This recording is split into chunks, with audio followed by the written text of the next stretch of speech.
Now, I remember some time ago, FAO had released a report and had recommended that every country, should have reserves of about 20 kilograms per person, for 3 months at any point in time.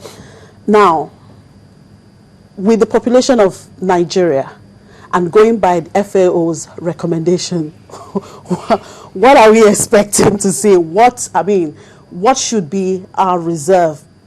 Now, talking about as a whole, if per person should have 20 kilograms. Professor, I want to start with you. Well, that's a good indicator to show the deficit that we have in this country. If you say 20 kilograms times 170 million, you can be sure that 2.9 million tons or thereabout. Yes, we can't really achieve that in this country. Why do you say so? Because one, the level of food production is so low. Two, the population growth rate is so high, about 2.8 going to 3 or even if not 3.2%. Three, many people are so poor that they can't even afford something. And four, the level of agricultural productivity is so low in this country. And so we need to combine this and find out that how can we then achieve this. And it means that we need to have a greater intervention into agricultural programs before we can really move even near such. Let's even say that we're able to get even 10 kilograms. And that's why you have a high level of kwashiorkor in so many parts of the country. That's why you have so many children not properly taken care of, and so many almajiris, people looking for one food or the other. But we still have about 65–70% of the rural population in agriculture. But these people have not been properly empowered to really be able to produce as much as that. And it means that, one, we need intervention in terms of credit, which I've mentioned earlier on.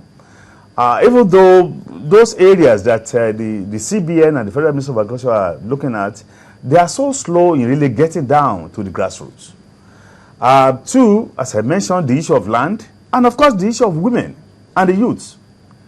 We need to have concise and practical programs that really encourage these two major sectors of the family line to really go into agriculture to produce. It should not be left for only the federal government. The state government too should really ensure that they perform. But many state governments have not really been doing much.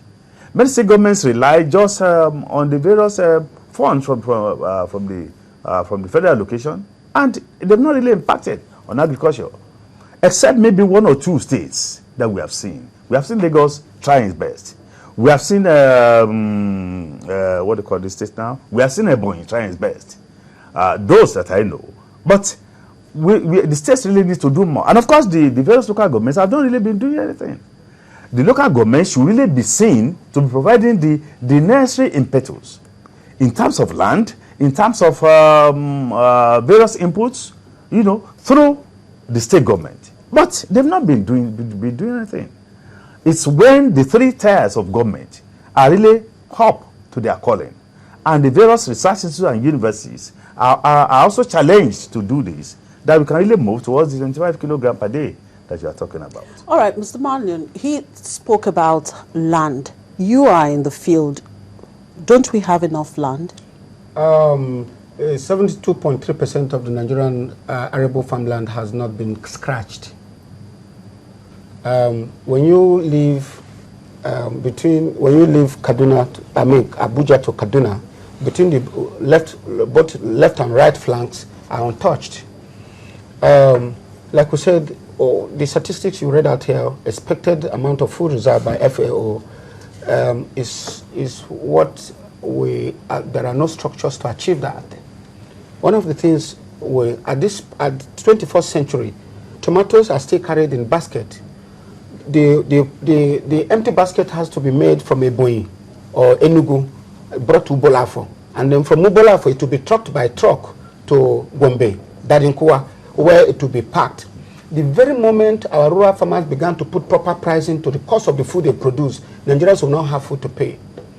Sure. I celebrate the mothers who sit at the back of pickup that probably do not have spare tire. Sure. Here. And they are the ones that go to our rural communities to bring food to the market in this place here.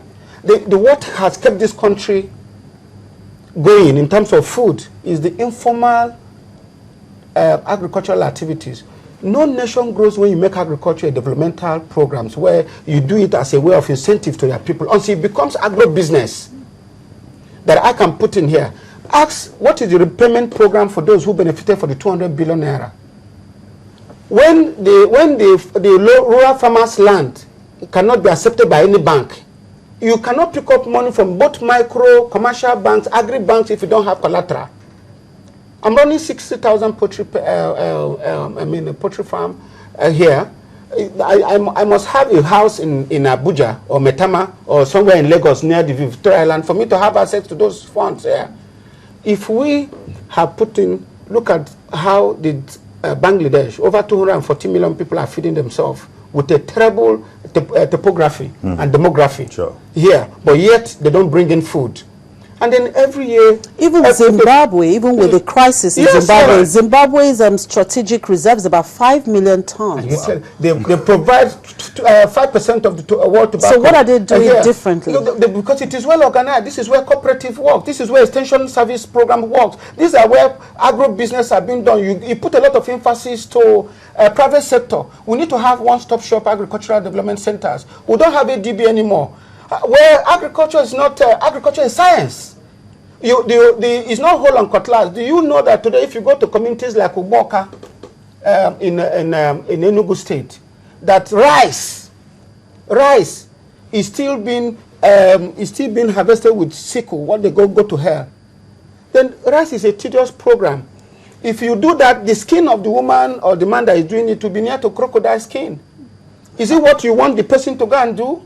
As I speak with you, we have influenced the entire whole of West African sub-region eating ogbono and egusi as a delicacy. If you go to Ghana today, they have left their banku soup, they are into egusi and ogbono. But what is the program of we replacing this condiment? The Osen Suka, that is one of the most sweetest and pepperish here in the place. Today, the women growing in between Oba, Iharumon, Opi, and all that here is entirely gone. Prof, as I was sitting with Prof, I was saying, how do we in any way bring in science to these whole activities here? 250 million people will spend over 12 billion on fish importation, rice. Now we bring in palm oil into this country. Well,